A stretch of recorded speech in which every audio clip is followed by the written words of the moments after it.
Hello and welcome to the Record Rangers podcast from Athens, where Rangers will take on Panathinaikos tomorrow night in the second leg of their Champions League qualifier. We had 2-goal advantage, obviously, after the victory at Ibrox last week. I'm Scott McDermott. I'm joined by Fraser Wilson. Fraser, first of all, how's your summer been? First of all, I never got the memo about the men in black attire, Scott. I'm not quite sure that's the right attire for this weather, but good luck with that. Absorbing heat, that's all I need. Starting with my summer, fantastic, mate. I think it was a hop, skip and a jump that way, maybe, in Cyprus for 10 days, Paphos, family holiday. Cyprus is blazing hot, so it kind of got me in the mood for this, because it's certainly sweltering here. But aye, distant memory, but enough about me, mate. What about your European road trip? What was it? Saturday you were in Marmaris, Turkey. Yep. Sunday you were in Cambuslang, Glasgow. Monday you land in Athens. What on earth's happening? Did you even bother repacking the suitcase? Listen, first of all, I've made a record. I'm the only guy ever to come back for 40-degree heat in Turkey with a raging cold. I'm sniffling and coughing here, so I've ended up splitting the area during this. You need to forgive me. No, it was a great holiday, great time away. Needed a break. Managed to watch the first leg of the Panathinaikos game in Turkey, a wee Scottish bar with no sound, but it did the job. You were at Ibrox. Before we talk about the second leg, what was the first leg like? What was your take? Well, at the risk of repeating myself, so we were on this, myself and Keith Jackson last week, and I think I got hammered a wee bit for being a wee bit negative. So try to turn negatives into positive. I did hear this. It very much was a game of two halves. I wonder if anyone's ever used that expression before. I just thought the new fangled Russell Martin way of playing in the first half really gave the fans the heebie. Again, picked them off. You know, it was a great opening 10 minutes where Rangers set the tempo, but then I thought Panathinaikos kind of worked it out a wee bit, got their press right, and suddenly Rangers panicked a wee bit. But look, big moments call for big players, and Jack Butland produced 3 superb saves to keep the game 0-0. Then I actually made a messy save, a 4th save from Filip Juricic, which led to Rangers breaking away, catching Panathinaikos in the break, and Finlay Curtis scoring that wonderful opening goal. You know, the more I watch that, the better it gets. His first touch out in the touchline to come inside his man, and then the strike across the goalie. I know it's with the aid of a wee deflection, but for a teenager and only 6th game, top team game, a wonderful way to open his account. And then obviously the sending off helped Rangers really take a firm grip of the game, and then the introduction of summer signing Jedi Gassama, and 4 minutes later, just like Curtis,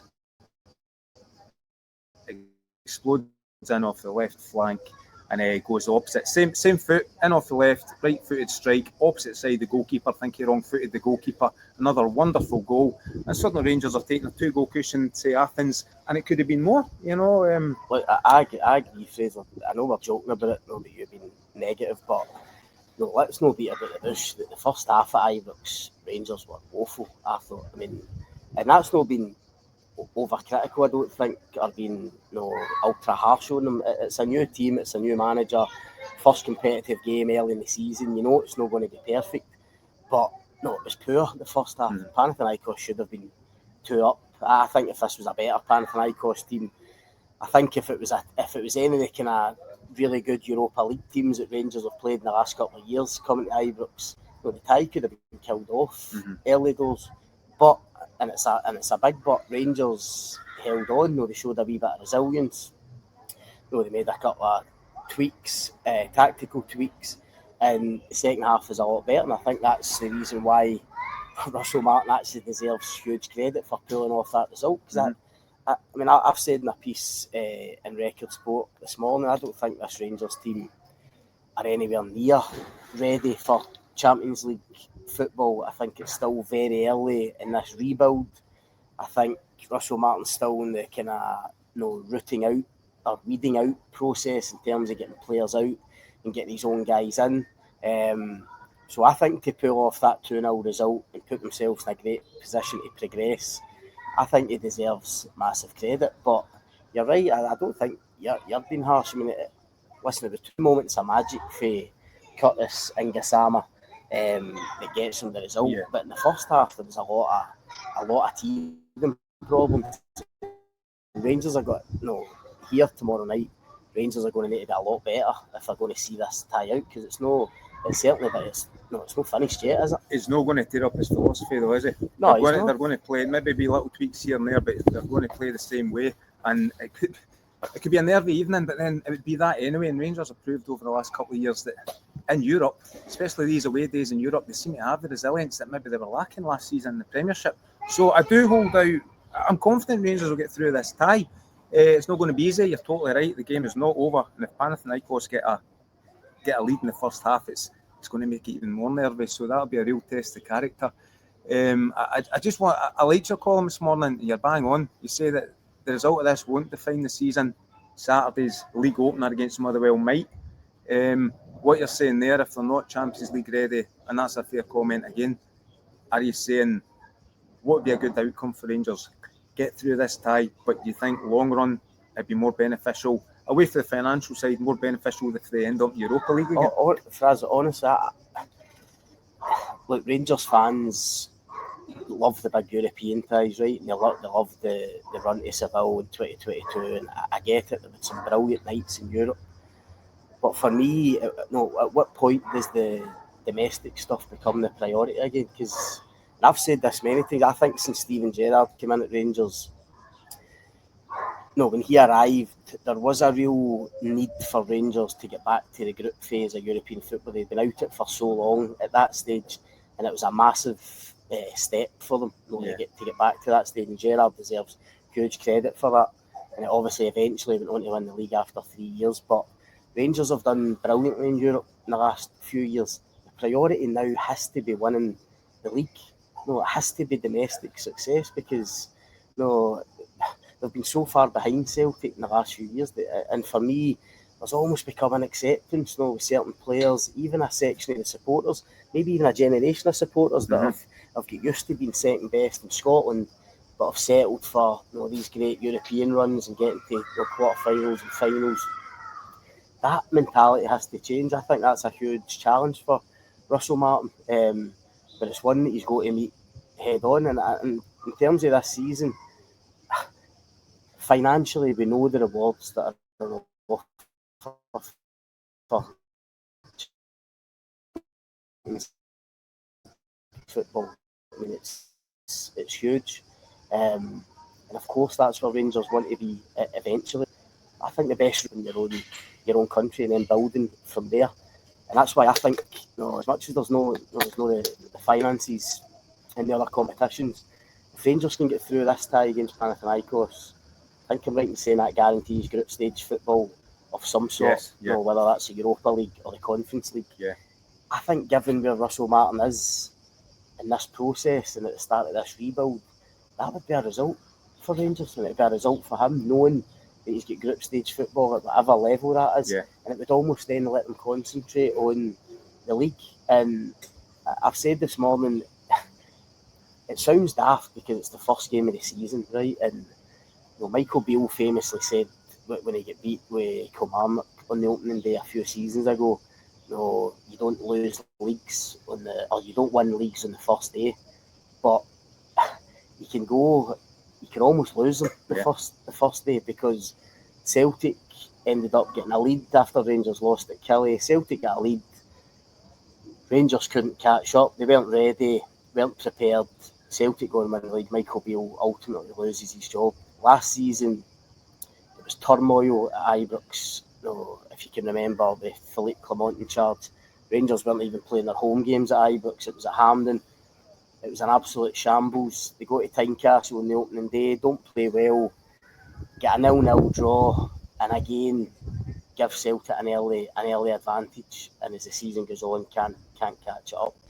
Listen, I'm probably over-egging it a wee bit to say you can lose a title in the first day. Of course, that's not the case. What I'm saying is, in terms of mentality and in terms of what Russell Martin wants to achieve here as manager, in terms of the league being a priority, Rangers have to get off to a flying start. Make a statement. they have to. Yeah. They have to go to Motherwell and win. Get the 3 points. I think, look, I don't know them off by heart. I'm pretty sure the opening 6 fixtures for Rangers, without being unkind to other teams, looks a bit more favourable than Celtic's first 6. Obviously, the first Old Firm game's at Ibrox. So that gives Rangers a chance to put a marker down there as well. I think there's a real opportunity for Russell Martin. As much as the squad isn't where he wants it to be at the moment, I think there's more guys to go out, more to come in. I think he's got a golden opportunity to get after a flyer in the league. As you say, put a statement, put a marker down, and really signal your intent to go and win the league. And to me, Europe has to be in the background. We get how important these qualifiers are, and of course Rangers will do everything in their power to make sure they get through this Panathinaikos time. As I say, I think it'll be a big achievement. But after that, to me, Europe has to be in the background. The priority has to be domestic. When the new American owners came in, we sat with Andrew Kavanagh and Parag Marat, and they no doubt, as far as they're concerned, the number one priority is to be the number one team in Scotland again and topple Celtic.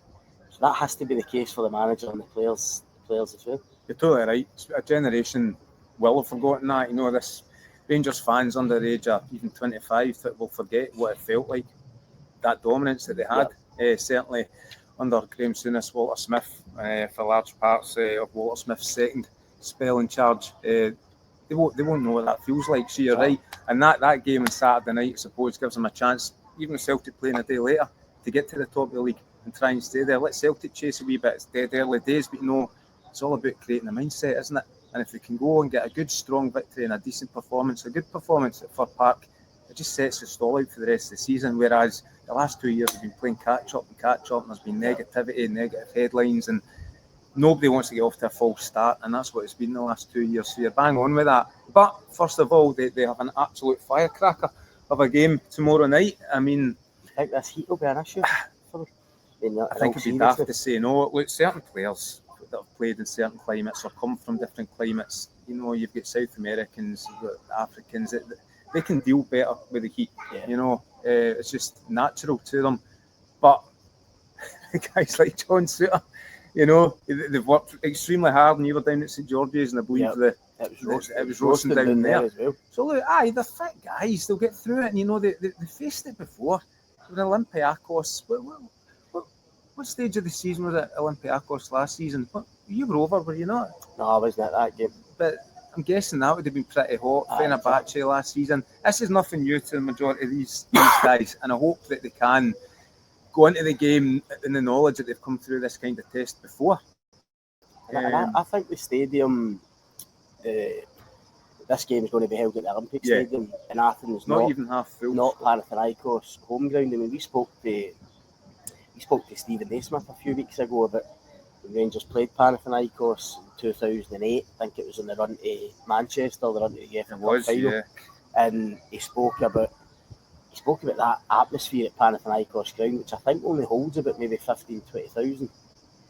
But it's one of the most hostile he's ever faced. The atmosphere was incredible that night. So I'm not quite sure why this is. Panathinaikos have moved it to the Olympic Stadium. Obviously, gets them a bigger crowd in, but it will be more open, won't it? The running track round it, and I think it might suit Rangers. It's not going to hold the same hostility, as you say, as their own ground, which I think is undergoing renovations. Is it not? Is that right? Is that right? They played the European games at Olympic Stadium last season as well, didn't they? So they'll be comfortable with it, I suppose, comfortable with the surrounds. But and I suppose you're talking about the Olympiacos game last season. Rangers have been good away from home in Europe in recent years. They've mastered. I know it's been different managers, but they've mastered this kind of going away from home, soaking up a lot of pressure, and hitting on the counter attack. And I suppose this is the first chance we're getting to see if Russell Martin can pull that off as well. As you say, he doesn't want to deviate from his own philosophy, and ordinarily he would like to go and press high. Sorry, my cold kicking in again. I know. Where's my match? No, ordinarily wants to go and press high and put teams under pressure, high intensity, but that might make a change here tomorrow. I don't think you can go early doors and start chasing everything. I think they're going to need to be cute about it. They're going to need to be quite coy about how they approach it. Mm-hmm. But as the game goes on in Panathinaikos, invariably 2-0 down, come on to Rangers, there will be chances to hit the break. As you say, we saw last week with the goals. I suppose you could argue the second one was in the. Was it the first one was in the counter attack? First one very much Curtis. was a classic counter attack. Butland rolls the ball to Nico Raskin wide in the left, one ball into Curtis, cuts in, scores. And that's what you're going to want to see tomorrow night, isn't it? Yeah. And obviously Gassama gets the second goal. We touched on him earlier on. No, Russell Martin wants width in the team. He's got Gassama in, but he clearly wants more wingers. I mean, yesterday, obviously, we were travelling over here. The name Mikey Moore emerged, young player from Spurs, only 17. I think he turns 18 in a fortnight. Mm-hmm. I don't know what you think, Frizz, but I mean, when that name came out yesterday, my initial reaction was, Rangers will struggle to get him, and I say that because he's so highly rated at Spurs and in England. He obviously, I think he became Spurs' youngest ever Premier League player when he came into the team. No last season, but the end of the previous one. Yeah. And Postecoglou, when he was manager last season, absolutely raved about this boy. He actually had a lot of appearances for a 17-year-old. He's lightning quick. I just assumed this season, looking at Mikey Moore, he's either going to have a big part to play under Thomas Frank, who obviously likes pace out wide, or if he's going to go on loan, it would be another Premier League club or top end of the Championship. When I heard Rangers were obviously interested and it was serious, and we know Rangers are now pretty confident to get a deal done, a season-long loan. I know the boy's only 17, 18, but I think it'd be a brilliant sign for him. Would you think? Definitely, you're right. I mean, I've seen him tentatively linked to Juventus as well. It's definitely a name that's out there across the top echelons of Europe. One thing we know about Ange Postecoglou, his time at Celtic, was he really had to trust a youngster to put him in. Yep. He's put him in 20 times last season. Yep. 5 Europa League games. Scored a cracking goal against Elfsborg. We watched that again this morning. Brilliant run and strike. Watch your full game, you must have. No, I watched the goal. I fast forwarded to the goal. Fast forwarded to the goal. It was only on for the last 10 minutes or something, but that was he got a lot of time in the first team last season and he'd only just turned 17. I think sometimes we forget how difficult it is for youngsters to play at such a high level of football. So Postecoglou clearly trusted him, but because he's that young, you quite often find that the second season syndrome, clubs will then like to put him out on loan to a club where they maybe get even more minutes. Yeah. Frank will want to maybe, looking at Tottenham season last season, Frank knows he needs to get far closer to the top 6 again, top 5 again. Yeah. So he's going to want his experienced guys in there, whilst knowing maybe at a Rangers, Mikey Moore's going to be exposed to some seriously high level football in Europe, but also, that cut and thrust of having to win every week domestically. And it's a great learning curve for the youngster Ibrox. So I can see both sides of it there. In terms of the larger scale things, Rangers clearly want to stockpile wingers, aren't they? Because they're obviously linked with Oliver Antman as well for the Go Ahead Eagles. But they brought in Gassama, as you say. Oscar Cortez is still a summer signing of sorts and actually showed up probably better than any other outfielder at the weekend, probably Middlesbrough in the starting 11 anyway. What does that say for the guys, the wingers that could be in the bomb squad now? Your Ross McCauslins, your Rabbi Matondos. There's an awful lot of wingers at that club. But I think with guys like Mikey Moore, you're almost getting 3 players in one because you can play in either flank or maybe even in behind the striker. So you can see the thinking there. There's a lot of versatility to it.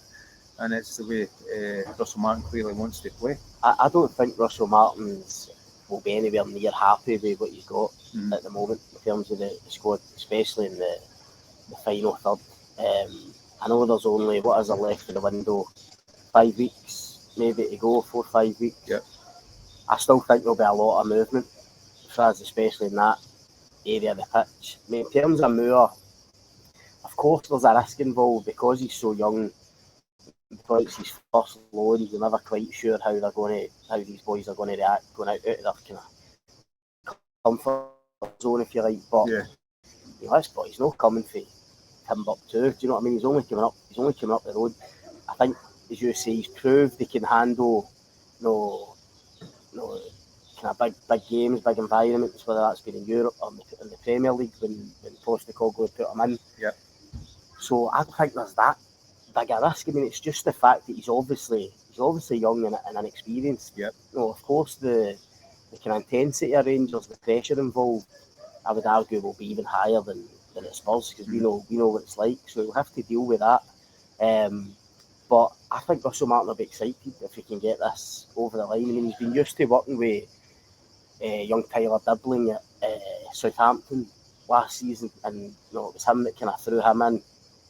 Don't know his exact age, but I think he was only maybe 16, 17 when he went in, and he was keen to just let him play, let him flourish.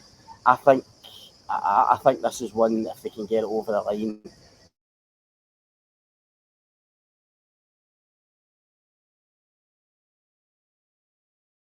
As Antman go ahead, or what I see.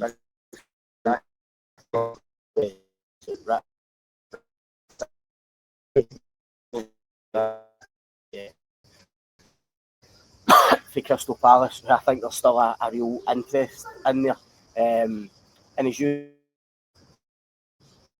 know, maybe kind of stockpiling wingers, but you touched on it. I think Ross McCausland will probably go out. Matonda, which is a problem for Rangers because he's a big earner. Yeah. He hasn't contributed enough. Let's be honest, he's been one of the poorest Rangers signings in recent years, given the outlay. I think Rabbi Matonda had two big moments for the Rangers. I think he scored against PSV at Ibrox, and he scored against Celtic. But loss of form. They somehow need to try and get him off the wage bill. It doesn't look as if it will be in this window, but certainly in January. And Cortez, an interesting one. I mean, Russell Martin also praised him at the weekend after the Middlesbrough friendly. Deservedly, I would say. Certainly in terms of his work rate. Aye. No, he was playing in like an unusual position, like kind of right wing back, certainly in the first half. And he did put a shift in, especially going back away. I thought his attitude looked good, whereas there was others in his team. Well, he questioned that attitude, didn't he? A few of them, even in the warm up. He left open to interpretation of who he's talking about, but I think it was clear for anyone there. There was a few. Yeah. And Cortez wasn't one of them. No. Point. But even so, I think with Cortez, but he's coming back for a long-term injury. He certainly doesn't look the player. Doesn't look like the player now. When he arrived. I thought when he arrived, this boy really had something. I remember, I keep mentioning this, I think it was one of his first games against Hearts at Ibrox. I think it was him and Diomandi's first home game, and both of them scored. And I think Rangers fans were really excited about this kid, and that's why they committed, obviously, to paying the money for him this summer. But he's no injuries have curtailed him, obviously, but he obviously hasn't produced. And I think it would be interesting if Russell Martin was to get Mikey Moore and maybe one other in. I wouldn't be surprised to see them try to get Cortez out on loan for a season as well. Mm-hmm. Whether that's back to, he came for loans, so whether it's back to a team in France or even going back to South America, I'm not sure. But I think if he gets another two wingers in, he would maybe look to try and get Cortez out on loan. But as I say, I think it sounds daft. We're only a few days away for the first Premiership game, and I'm talking about how important it is. But as I say, I think this is a proper rebuilding job for Russell Martin, and I think he knows he's still got a long way to go to get to where he wants. But he's obviously having to deal with what he's got at the moment. But looking at that squad, talking about the wide players, I still think he'd like another centre back, and obviously Connor Cody's been. We read the story right back at the start, that confirmed Rangers' interest. Later on, I did a piece with Jermaine Defoe, who spoke to Connor Cody, who says he was keen to make that move. why it hasn't happened yet, we don't quite know. Well, but I think his manager down there still thinks he's got a big part to play.